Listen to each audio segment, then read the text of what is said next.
teruskan ke sesi perkongsian yang ditunggu-tunggu, di mana kami berjemput seorang tokoh ilmuwan tersohor. Saya mempersilakan yang berbahagia Datuk Dr. Afifi Al-Akiti, Fellow Pengajian Islam dari Fakulti Teologi University Oxford, United Kingdom.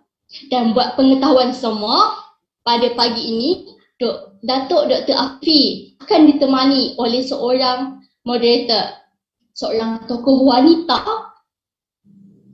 juga seorang profesor ekonomi dijemput, Profesor Dr. Sa'diah Muhammad, juga sebagai pengarah program Solidaritas Kemanusiaan untuk Palestin. Dengan segala hormatnya, dipersilakan.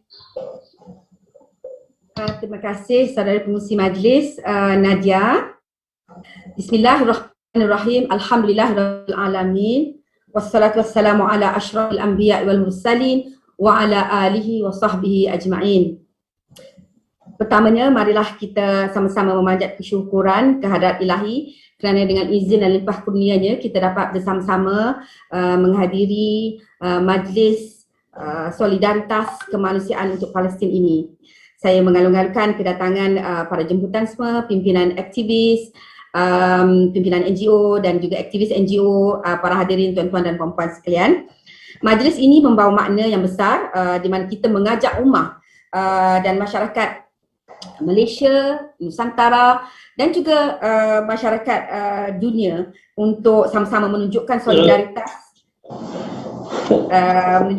solidaritas bersama rakyat Palestin yang sekian kalinya diasah dan digempur oleh rejim Zionis Yahudi.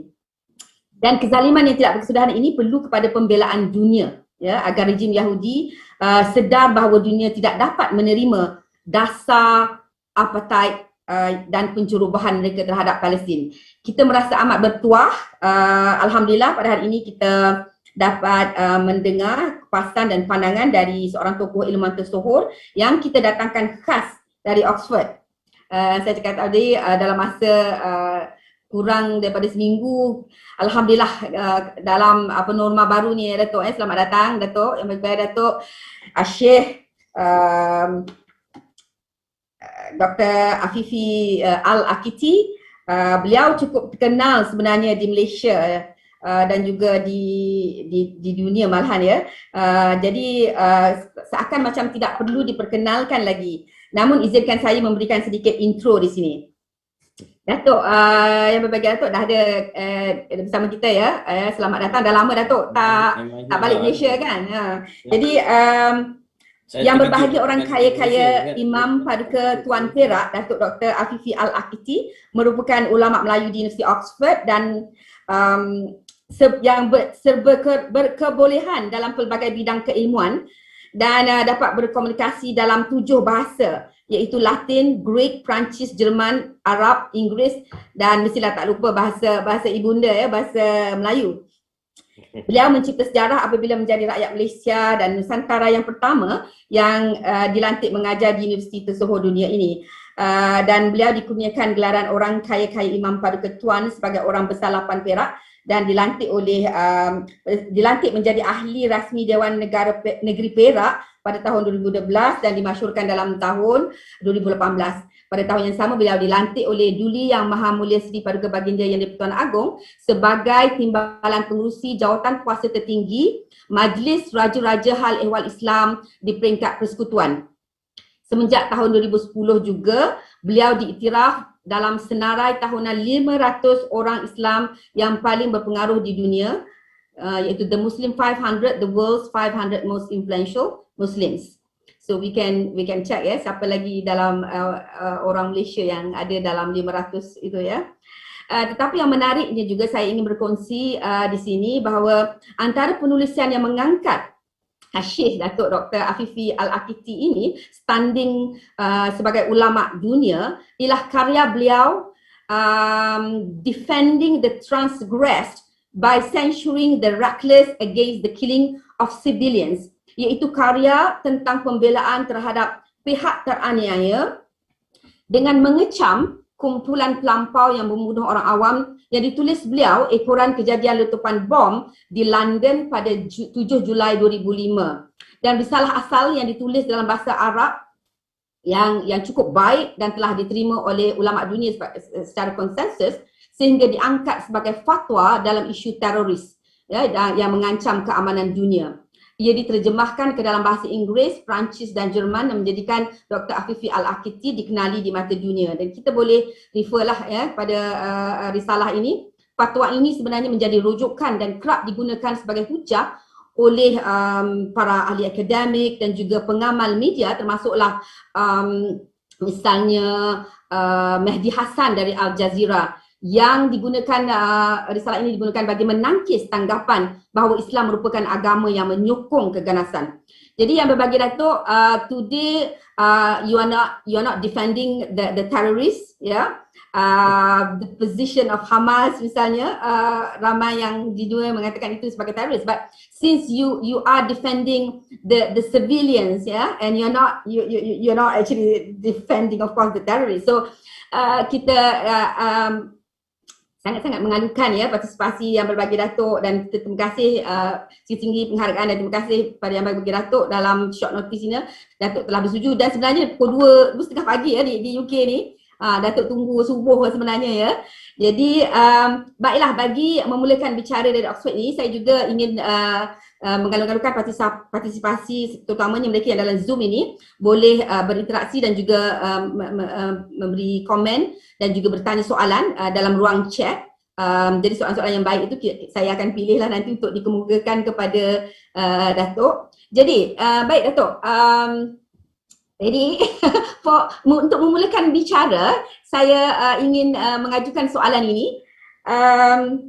Bagaimanakah kita boleh memahami ya kerumitan di sebalik konflik berpanjangan Israel-Palestin ini? Adakah ianya isu agama ya, kerana ada 3 main religion kat situ ya, Christianity, Judaism, Islam. Tapi untuk Islam, prophet dalam Christianity, Jesus is our prophet ya, dan juga dalam Judaism di sini, tidakkah ada titik temu ya yang ada dalam perspektif agama Islam yang boleh diterima oleh agama lain? Ataukah ini isunya sebenarnya isu perkauman atau isu politik ya, atau isu kemanusiaan? Jadi dipersilakan Datuk. Terima kasih Profesor Saadia, my old friend and colleague, rakan sejawat macam itulah, alhamdulillah. Di mana you spend time di Oxford a few years ago dan mengingatkan saya yang anak anda, your anak Kimi I think is a good friend of my own son, my older son, Rafi'i, alhamdulillah. So I think without this silaturahim, irtibat, koneksi atau connection antara your family and my family, I'm not sure I will be here this morning. Nak nyanyi lagu Kerambi jam 3 pagi. Alhamdulillah. Bismillahirrahmanirrahim. Alhamdulillah alamin alladzi la yuhibbul harb wa la mu'tadin, wa salatu wassalamu ala asyrafil anbiya'i wal mursalin wa ala alihi wasahbihi ajma'in. I'm going to answer your question, Prof, and I will try my best. By the way, every time bila saya bercakap bahasa Inggeris nanti tolong stop kan so that cuba insyaAllah with almost majority or 100% try and speak dalam bahasa ibunda insyaAllah. Since tadi you mentioned about one of my works, my early works actually, Mudafi al-Mazlum bi Ra'dul Muhammad al-Qital liman la yuqatil, dalam bahasa Arab, defending the transgressed. And since you want me to talk about, in fact today, I think to answer your first question, actually dalam bahasa Arab boleh kata Mudafi al-Mazlum ni untuk membela orang yang teraniaya dalam konteks Palestine dengan negeri Zionis ni, basically is orang awam, essentially the civilians. So it's not just, and I think this is important to understand that context. It is important for us to realize that dalam hal Palestin ni sebenarnya bukan hanya hal orang Islam, tetapi dia melangkau agama. Dan kita faham yang immediately dari segi konteks Palestin ni, contohnya orang Arab Palestin ni bukan saja dengan ada orang Islam, orang Muslim, tapi oh, can you all hear me? Sorry, I saw a message, somebody kata boleh dengar ke? Is it okay? Okay, Hello? okay. Okay. So dalam Kurang konteks kuat sikit tadi. so good. I think we can be interactive. I think this is the whole point of bicara, like this daripada Oxford. We can have a free flowing conversation. Jadi dalam konteks Palestin ni, sebab orang Palestin sendiri bukan hanya orang Muslim, tetapi orang Kristian juga. And also from the point of view of dari kacamata orang Yahudi juga, ada juga mazhab ataupun golongan orang Yahudi yang memang menyokong perjuangan orang Palestin, termasuklah dari segi asalnya orang Yahudi yang memang bermastautin di Palestin sebelum tahun 1948. So dalam konteks tu, of course, perjuangan ni bukan satu perjuangan ataupun konflik agama sebenarnya. Malah bila kita nak gunakan naratif yang ini adalah konflik agama, walaupun memang dari segi sudut yang lain memang nampak macam konflik agama di mana memang orang Islam ditindas. Jadi dari segi itu mungkin ada antara negara-negara Islam kita mencerminkan ini satu konflik agama. Tetapi kita harus berwaspada juga sebab kalau di dunia barat apabila konflik ini cermin. Suara kecil, tak dengar lah. Lama, is it? Hold on. I have no idea. Pakai earphone lah, supaya jelas. Hello? Should I shout more, is it? Boleh dengar ke? Ya, louder. Testing, 1, 2, 3. Alamak. Ya, boleh. Saya teman orang miskin dia ni, so tak ada guna komputer ni, guna telefon kecil je. Yang inilah telefon guna cakap dengan Jazeera, dengan CNN, dengan BBC, okey pula. Pagi ni tak okey pula. Is it okay? Okay. Mungkin kena kuat sikit. I don't know how to kuatkan. Is it the volume ke? Volume.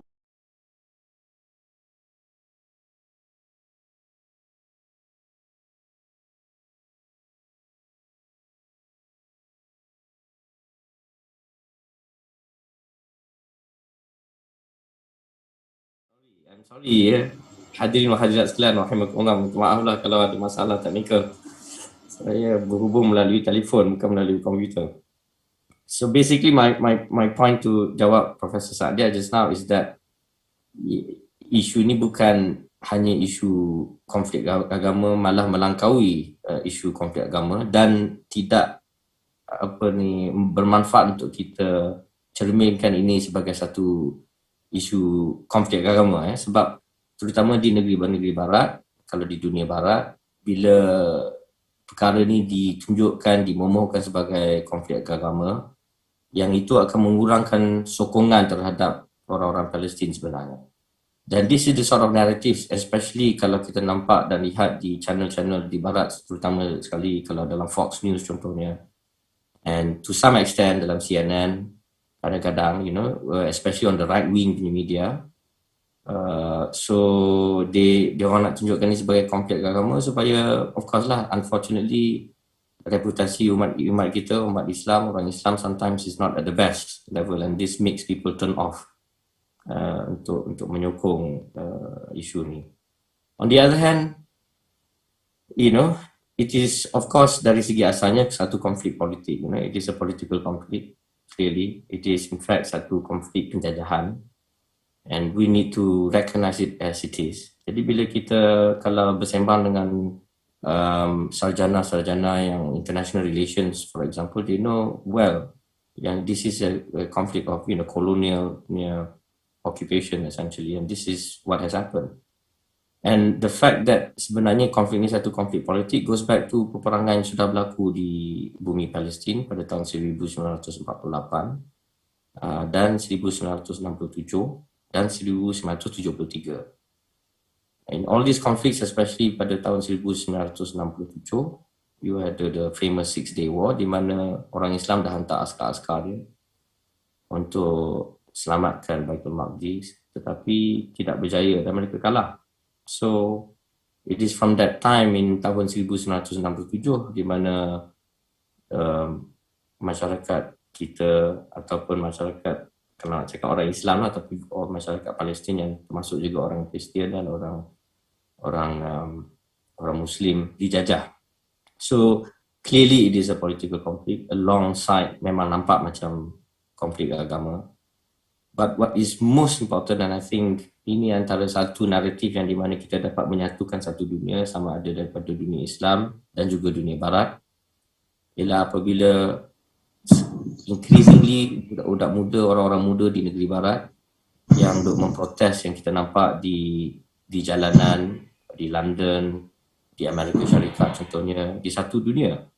Saya tak pasti kalau di Malaysia ada demonstration atau tidak. Tapi kebanyakan demonstrasi yang dibuat di negeri Barat ni ialah daripada orang yang muda, sama, termasuk orang Kristian, orang Yahudi juga, seperti Tuan Haji Nik tadi tunjukkan dalam slide dia.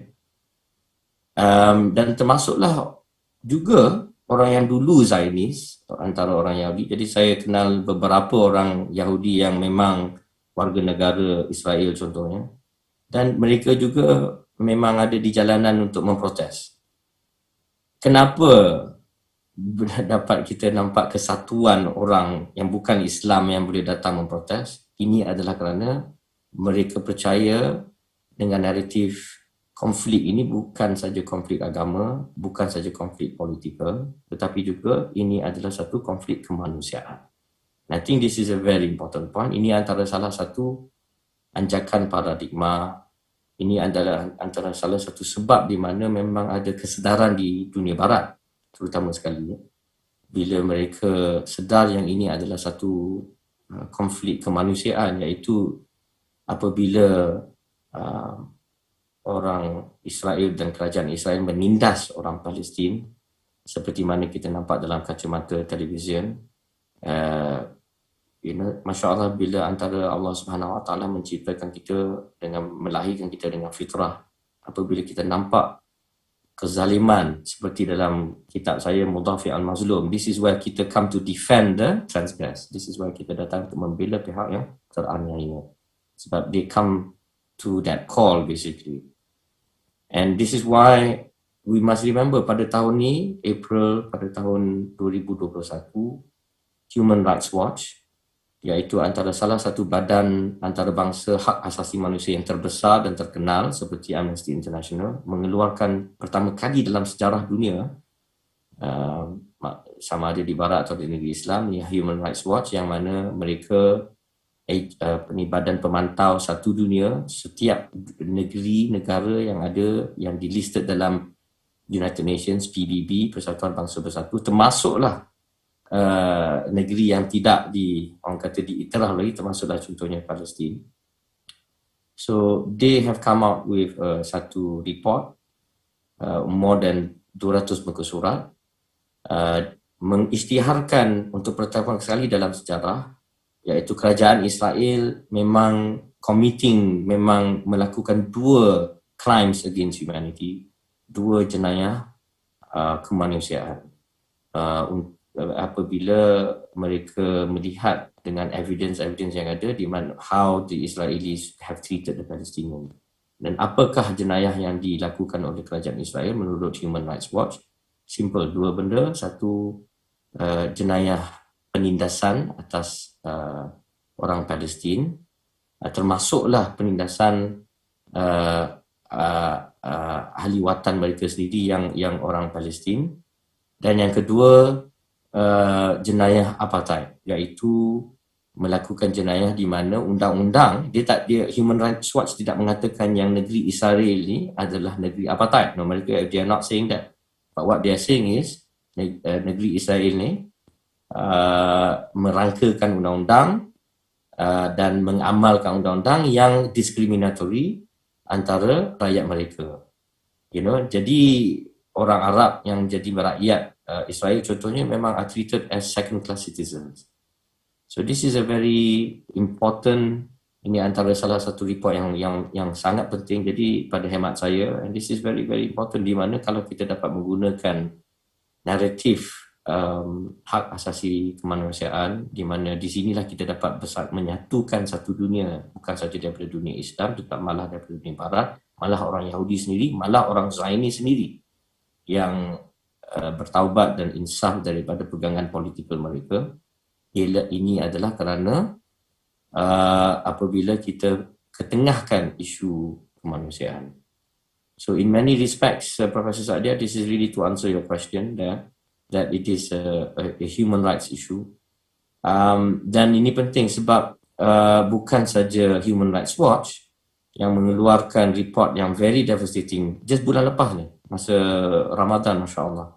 Tetapi termasuklah Badan Hak Asasi Manusia yang berpangkalan di negeri Zionis itu sendiri, di Israel sendiri, iaitu Bait Shalom, Bait Salim, ya, kalau nak ejakan BTSELEM, kalau orang tak tahu boleh tanya Syekh Google di situ. Jadi Bait Salim ni pun have reached the same conclusion, yang mereka pun came to the same kesimpulan, di mana they say themselves sebagai orang Yahudi, orang yang rakyat Israel berpangkalan di Baitul Maqdis, di Jerusalem sendiri, came to the point of view yang mengatakan, Bait Salim dalam report orang, they say that in our view, unfortunately, kerajaan Israel dah sampai ke tahap threshold yang negeri ini adalah negeri apartheid. Ini orang Yahudi sendiri melalui Badan Hak Asasi mereka sendiri dah buat deklarasi itu. Jadi apa lagi kita nak tunggu?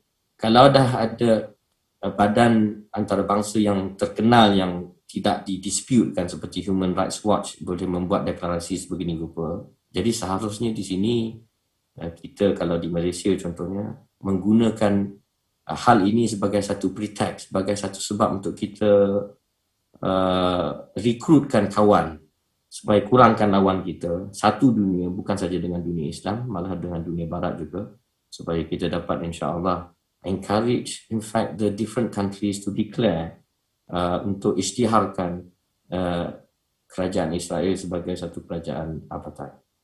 Seperti mana kita nampak kempen pada zaman 80-an di mana negeri South Africa contohnya diisytiharkan sebagai satu negara apartheid.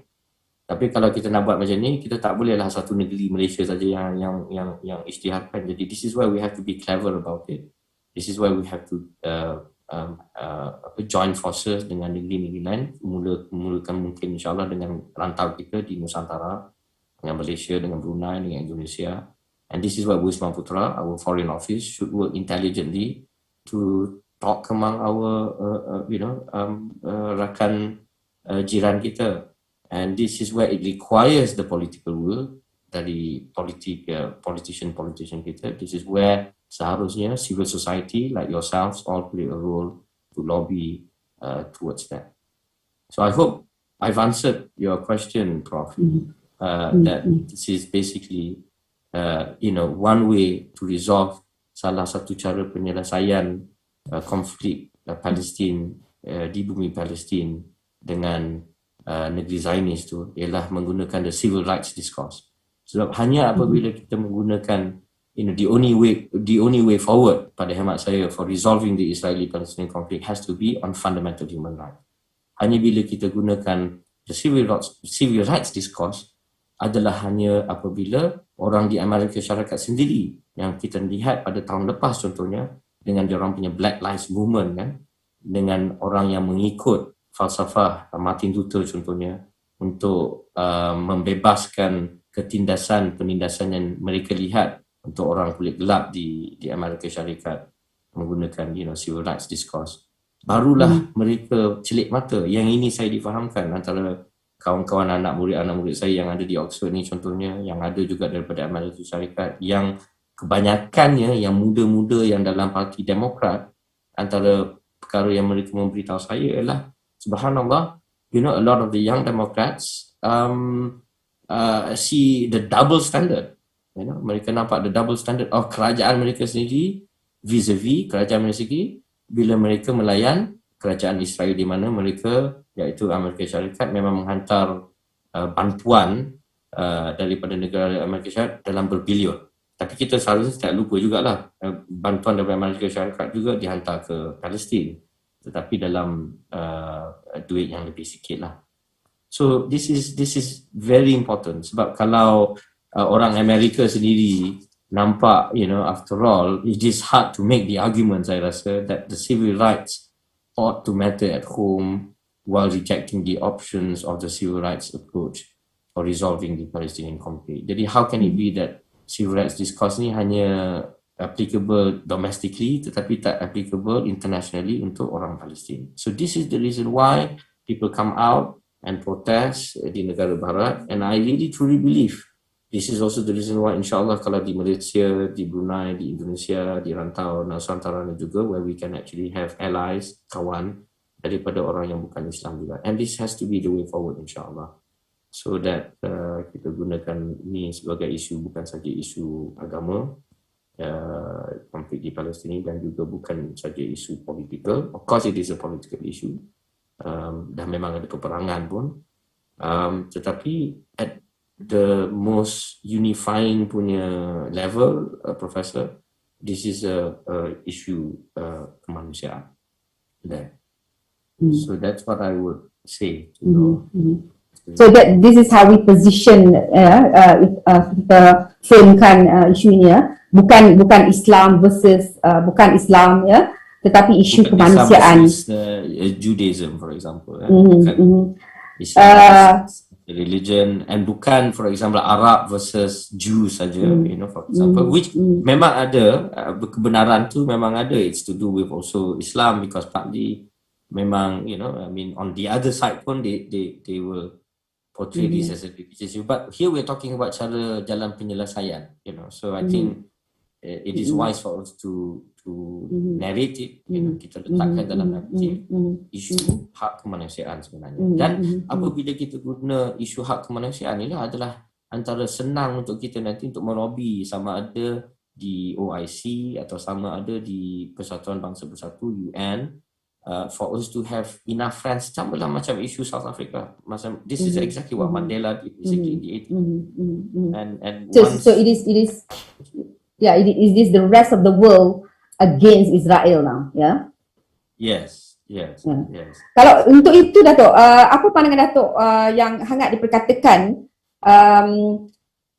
terdapatnya sebilangan negara-negara Arab yang telah memulakan proses normalisasi dengan rejim Zionis, dan bagaimana pula dengan pandangan negara-negara Islam lain yang dalam memberi respons yang strategik dan bijaksana, ya? Kita lihat ada negara yang aktif membuat proses normalisasi ini, dan respon yang agak lesu dari negara-negara Islam yang lain. Bagaimana Datuk melihat isu ini? Pertama kali, I think kita kena lihat istilah normalisasi ini sebenarnya.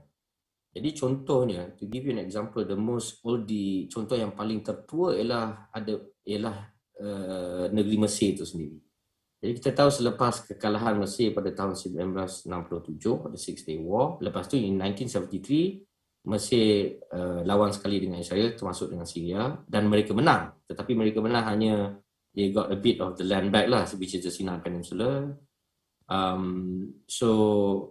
So technically they still lost because they have not been able to recapture Jerusalem. Jadi because of that, 1973 punya war, Presiden Sadat of course menandatangani perjanjian salam, iaitu peace process lah dengan ataupun not just ceasefire, tetapi basically they quote unquote normalize relations dengan Israel. Tetapi hakikatnya on the ground, walaupun G2G daripada kerajaan Mesir contohnya, dia normalize relation dengan negeri Zionis ni, tetapi hakikatnya rakyat tak terima.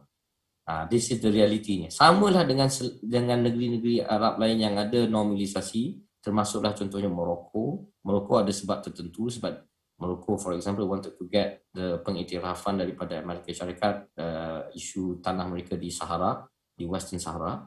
Jadi mereka ada sebab tertentu. Sudan is the same example. Sudan is an example where they have been forced to do that contohnya. Dan yang baru-baru ni, and the latest one is of course UAE dan Bahrain, where diorang normalize diorang punya relationship dengan Israel. Tetapi kita tahu, saya memang selalu travel kat negeri Arab, jadi memang rakyat memang tak terima. Cuma ini semua kerajaan saja. Dan termasuklah Saudi Arabia, termasuklah Arab Saudi, di mana walaupun dari segi rasminya mereka tak normalize dia punya relationship, tetapi unfortunately dalam dengan kerajaannya sekarang ni, especially dengan Prince Muhammad bin Salman, there is an informal punya normalization. At least there is an attempt dari kerajaan Arab Saudi untuk normalize kan. Of course rakyat dia orang quietly protesting. Now this is important for Malaysia to be aware of, especially because kita satu negara yang kita tak iktiraf Israel. Bila kita jalan mana-mana ke, for some of us it becomes a source of pride, kebanggaan bila tengok dalam pasport kata kita tak boleh nak kita boleh visit all the negara dalam dunia kecuali satu. Dulu selalunya kalau saya cakap kat kawan-kawan saya pun selalu dulu ada negara komunis macam Korea Utara contohnya, even malah negeri China sendiri pun salah satu hari dulu rakyat Malaysia tak boleh travel tu, dalam pasport tak boleh ada, Cuba contohnya. Tapi tinggal satu je negara yang tak ada lagi. Jadi so in that sense baguslah. I think the policy Malaysia, negara kita, kerajaan kita, bukan saja polisi kerajaan ni, tetapi kerajaan daripada dulu lagi memang tak mengiktirafkan together dengan negara-negara Islam yang lain. Jadi we must remember, especially bila dalam tahun 70-an di mana Baitul Maqdis tu sendiri, iaitu Masjid Al-Aqsa sendiri terbakar tahun 70-an tu, yang itulah di mana menyebabkan kewujudan OIC, Persatuan untuk Organisation for Islamic Cooperation, dan that is the reason why OIC ditubuhkan basically. And that was also the context behind kenapa ada in the 70s the sanctions of Arab Saudi contohnya, memberhentikan perdagangan minyak dengan Israel. Jadi you see what happened bila King Faisal, Malik Al-Faisal for example, Raja Faisal sanctionkan dunia barat, ini termasuklah Amerika Syarikat dan Britain. Jadi satu dunia memang ada, the ekonomi memang jatuh merudum. Sekarang ni macam terbalik, almost terbalik kot dengan kerajaan Arab Saudi sekarang, di mana mereka almost it's an open secret that they are accommodating kerajaan Israel, terutama sekali masa zaman kerajaan Donald Trump, the Republican during that time. So sekarang the Democrats have come into the White House. So things have slowed down a bit. Alhamdulillah lah, from our point of view, alhamdulillah lah. But what does this mean and what does it show? It shows that this process of normalisasi is very, very important, especially untuk negara-negara Islam yang menubuhkan OIC, yang dari segi dasarnya memang memulakan Israel, di mana bila you start to normalize kan, walaupun rakyat tak terima this normalisasi, it undermines the reason why OIC ditubuhkan in the first place. It undermines the reason why negara-negara Islam bersatu in the first place. So seperti kalau dalam dialog saya dengan mantan Perdana Menteri Tun Mahathir dengan duta khas Perdana Menteri kita ke Timur Tengah pada beberapa malam atau hari yang lepas, where I think Tun Mahathir kan kata, contohnya ini kita bertambah lebih lawan daripada kawan, when this happens. So what can we do? Apa yang seharusnya boleh dibuat? Dan di sinilah we have to be intelligent about it and be strategic about it. And as I mentioned pada forum pada malam itu, ini antara salah satu perkara yang we can do sebagai satu negara di Malaysia, dan tak susah pun, sebab dasar dah ada. Bukannya tak ada dasar. Kalau polisi ini tak ada, lain cerita lah. Ini dah dalam pasport kita pun dah tunjuk macam tu. Tapi we need to be one of those suara lantang, contohnya dalam OIC. We need to be one of those yang especially work together dengan contohnya negeri-negeri, iaitu tadi Profesor Saadia mention dunia Islam ni nampak macam lesu lah. Itu yang sorry nak cakap. I mean, I'm very sorry to say this. Memang kalau saya lah seorang anak muda yang nampak macam ni, mana tak naik darah, rasa marah, rasa bukan saja nak, kalau tak dapat nak protes kat jalanan, rasa macam, yelah, na'udzubillah min zalik kan, rasa macam nak take the law into your own hands. Of course tak boleh. Kita tak seharusnya buat begitu. Dan itulah sebabnya dalam dalam karya saya Mudafi' al-Mazlum, membela orang yang teraniaya ni, iaitu untuk orang awam. Dan saya mengingatkan diri saya sendiri, maksud karya saya itu, Mudhafiq itu, lest we misunderstand the message of my work itu, especially bila kita kena ada sabar dan tawakul, bila kita dihadapkan dengan perkara yang kita tak dapat nak menukarkan dengan tangan kita tu, it's not the same thing as make submission. Sebab ayat Allah Subhanahu wa taala berfirman dalam Al-Quran Al-Karim dalam surah Al-Fusilat, a'udzubillahi minasyaitonirrajim, wa la tastawil hasanatu wa la sayyi'ah idfa' billati hiya ahsan. Good and evil cannot be equal. Repel evil with what is better. Right? Apa yang benda yang baik dan benda yang jahat tu tak sama. Memang tak sama. Tetapi bila orang buat jahat pada kita dan kita sangkalkan benda dengan benda apa yang lebih baik. Sebab when we do this, memang kita akan dapat lebih ramai kawan nanti. And this is the ajaran daripada agama kita, ini daripada firman Allah Subhanahu wa taala sendiri. Jadi dalam isu ni, we really have to be clever about it. If we cannot hantar seperti saya kata, askar, memanglah kalau nak hantar askar pun melalui PBB, tapi yang itu akan disekat di United Nations. Tapi kita kena usahakan, right? Memang kita bila rasa darah naik, anak muda ni rasa macam geramnya, rasa macam nak pergi perang. Orang Arab dah hantar askar, the last one is tahun 1973, the formal askar pun, okay, they could not all the way to selamatkan Baitul Maqdis. Rasa geram tu memang ada. So, kalau dah memang rasa geram, jadi kita kena sama-samalah bersatu supaya satu-satu negeri-negeri Islam ni, tiap-tiap negeri Islam ni jadi kuat. Kita kena kuatkan kekuatan negeri kita sendiri. Kita kena kuatkan kekuatan domestic policy kita supaya kita kurangkan korupsi contohnya, kita kurangkan ketirisan yang ada dalam negara-negara Islam, bukan saja di Malaysia, bukan saja di Indonesia, tetapi di Timur Tengah terutama sekali. Right? And then once your domestic policy is strong, and then you need to make sure that you have a strong army. Seperti kalau Tun mention malam hari itu, ini kalau blue pun kita kena import, so macam mana? Jadi this is where we have to be intelligent about it. So kalau kita tak kuat sendiri, then we have to learn to make the right friends. Jadi when we talk about dunia Islam tu bersu, jadi okay, let's work together. So with negeri macam Turki contohnya, right? And negeri macam Qatar tentunya, where they are more critical tentang isu Palestin. And we need to bagi nasihat untuk negeri macam Arab Saudi contohnya.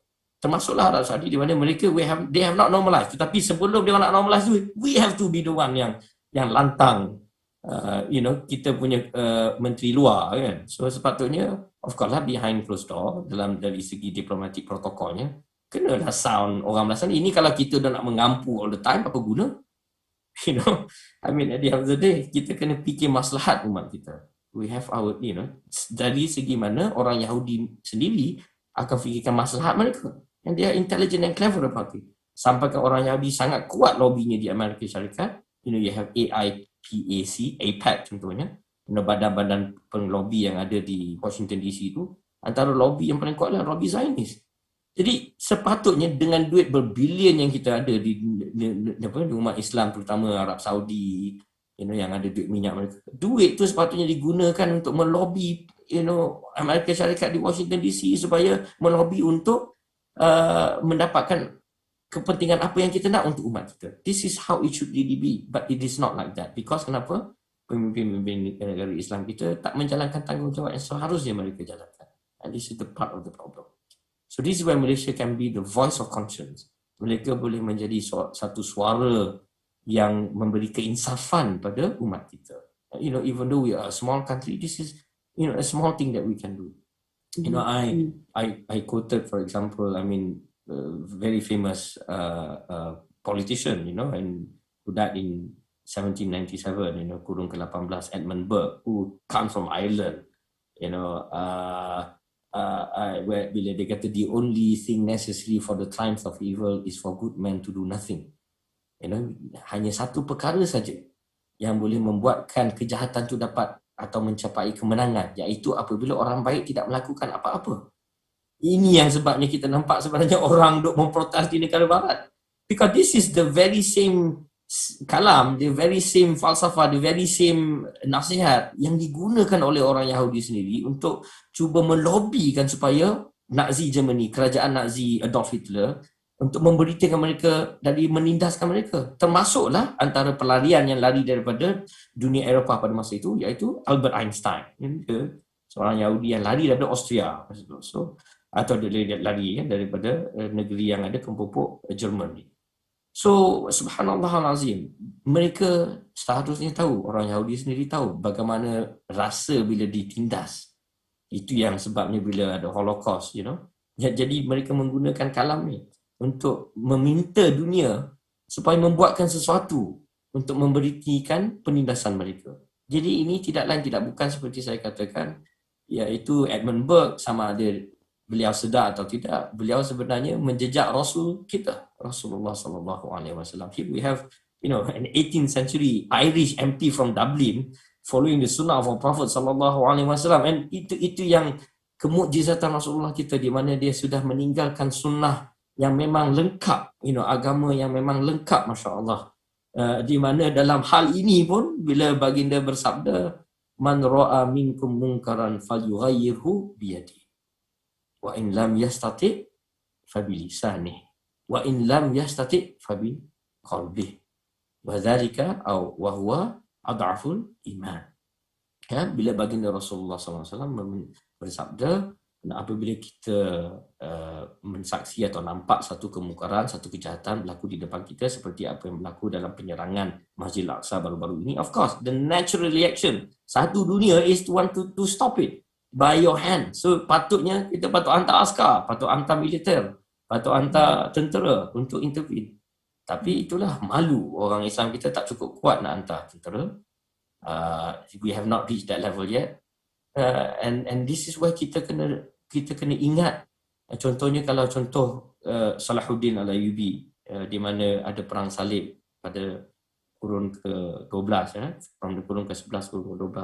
So the first crusade that happened when Baitul Maqdis mula ditakluki oleh orang Kristian, situasi kita macam dunia Islam lesu macam itulah. It took almost hampir 100 tahun untuk orang Islam celik mata.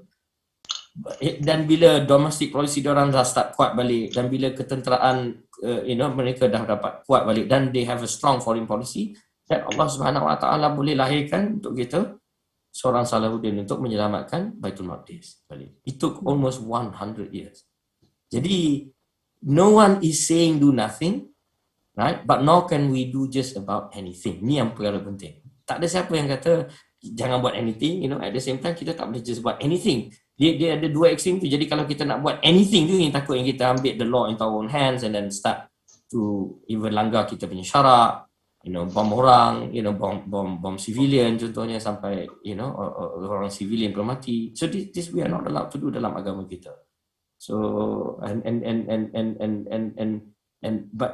but we cannot do just about anything. We must follow, for example, the right of self-defense or self-determination is not carte blanche for us to break with our own syariah. So hak untuk kita mempertahankan diri kita sendiri ini tidak memberi kita hak untuk kita langgar hukum syarak kita sendiri. Itu sebab Allah Subhanahu Wa Taala kata idfa' billati hiya ahsan tadi. Maknanya matlamat tidak boleh menghalalkan cara. The ends can never justify the means. Right? Okay, sorry, saya minta maaf. We are really actually reaching the time allocated to us. Kalau boleh one shot, saya mengucapkan terima kasih kepada semua yang telah meletakkan soalan dalam chat ini. Mungkin tak sempat Datuk nak jawab, but I think some of the issues that you raised, Datuk, menjawab soalan-soalan ini. Misalnya ada kumpulan agama misalnya yang meletakkan isu agama yang agak ekstrim, tetapi Datuk telah menerangkan tadi bahawa apabila kita melihat kemanusiaan ini, itu juga part of our agama, untuk ini sebagai against injustices, kezaliman. Walaupun kita frame dalam dunia global sebagai kemanusiaan, tetapi dalam Islam itu adalah sebahagian daripada tuntutan ataupun ajaran agama kita, Datuk, satu yang saya nak yang satu negatif yang digunakan, kalau kita lihat dalam perbincangan dengan rakyat Amerika ataupun yang pro Israel, mereka meletakkan self defense, so meletakkan image Hamas itu sebagai teroris. Jadi in fact Amerika pun memberi justifikasi bantuan mereka sebagai hak Israel untuk self defense. Jadi bagaimana kita nak menangkis ini secara efektif, Datuk, dan juga kalau boleh Datuk sum up lah, sebab kita dah sampai ke penghujung sesi ni. Okay, sorry I've taken so long to answer one question. So that's typical of me. Maaf. So Kita pun sayang ni, we wish we have more time with you. yes. Sorry. Yeah. Yeah. I think on that very simply, I think bila the American syarikat kata the right of the Israelis for self-defense. Tapi the natural answer to that is what about the rights of the Palestinians in self-defense? More so, lebih lagi penting, the right of the Palestinians to exist. They always talk about, orang Islam ni selalu and dia orang fikirkan Iran contohnya, negara Malaysia jugalah yang negara-negara yang tak mengiktirafkan Israel. They always say, they don't allow the right of Israel to exist. Well, what about the right of the Palestinians to exist?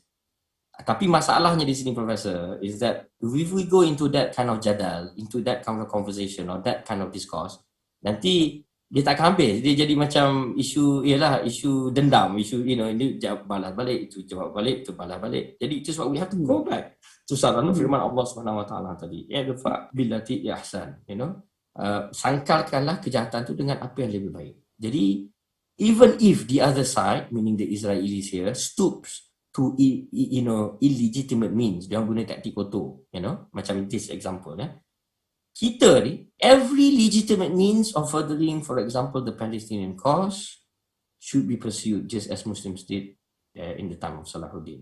Jadi walaupun geng belah sana tu dia guna taktik yang kotor, taktik yang kalau orang boxing kata punching below the belt, kita seharusnya menggunakan every single legitimate means untuk meneruskan, untuk menegakkan perjuangan ini.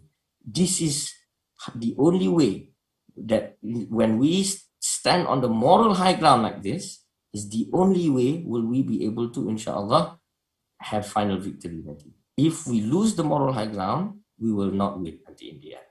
So we cannot allow ourselves to have matlamat menghalalkan cara kita.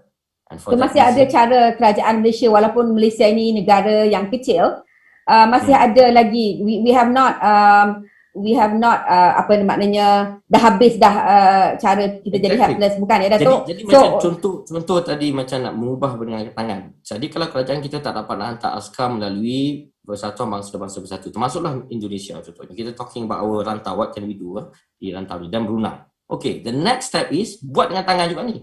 Buat seperti contoh yang saya bagi dalam contoh Ireland contohnya, iaitu satu negeri yang paling anti-Zionis di negara barat. Bukan Ireland saja, but Ireland is one of those countries. Well, what did they do? Dia orang rangkakan rang undang-undang dalam bahasa legalnya Economic Control Activity pada tahun 2018. Colloquially known as the Occupied Territories Bill.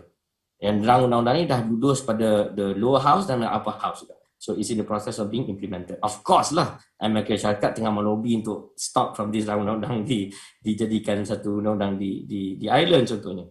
But kalau negara orang bukan Islam boleh buat macam tu, malulah kita negara orang Islam, satu negara Arab pun tak ada buat macam ni.